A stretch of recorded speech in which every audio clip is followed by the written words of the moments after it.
سر یہ ارشاد فرمائیے میر صاحب کہ کیا سیدہ کی شادی غیر سید سے ہو سکتی ہے؟ وارث صاحب کیونکہ یہ آخری ٹرم ہے اور اس میں یہ گزارش کر دوں کہ ہم دو مختلف مکاتب فکر سے ہیں سر، اور بہت ساری باتیں آج کی ڈسکشن میں ایسی ہیں، بلکہ اکثریت کے ساتھ باتیں ایسی ہیں جن پہ تقریباً اتفاقی معاملہ ہے. جی جی کسی ایک آدھ چیز پہ اختلاف، مثلا بعض ہمارے لوگوں نے بنو ہاشم کو بھی اس میں شامل کیا، یعنی صدقات واجبہ کی جو بات ہو رہی ہے. ٹھیک.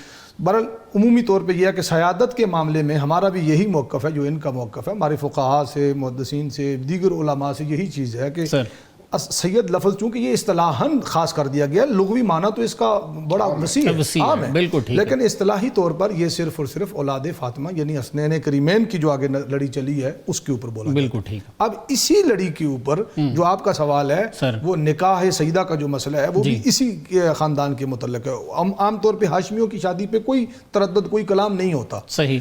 قریشیوں کی شادی پہ کوئی کلام نہیں ہوتا. تو کلام آ کے رکتا کس پہ ہے؟ یعنی جس کو آل رسول سمجھا جاتا ہے. بالکل ٹھیک. اور جن لوگوں نے اس کے عدم جواز یا حرمت کا قول کیا ہے اس میں بڑے بڑے لوگ ہیں. ان فتاوا جات کے جو مفتی یا فتاوا دینے والے لوگ ہیں ان میں بڑے بڑے لوگ ہیں. اعلیٰ حضرت گولڈوی پیر میرے صاحب علمی طور پر بھی روحانی تو ہی ہیں، وہ معمولی شخصیت نہیں ہے. اس طرح بڑے بڑے مشاہیر بزرگ ہیں جن کا یہ قول ہے. لیکن دوسری طرف ہمیں اعلیٰ حضرت گولڈوی کے ہی درگاہ مقدسہ سے شاہ نصیر الدین نصیر علیہ رحمہ کا نقطہ نظر ان سے مختلف ہے. انہوں نے نام و نسب کتاب کے اندر بڑی کئی سو صفحات پر کتاب لکھی، ان کا نقطہ نظر مختلف ہے. اب جو بات کی نا، ایک ہے ہمارے ہاں جو چیز مشہور ہو گئی ہے اور جو عام متداول ہے، دوسری ہے شریعت محمدی. صحیح.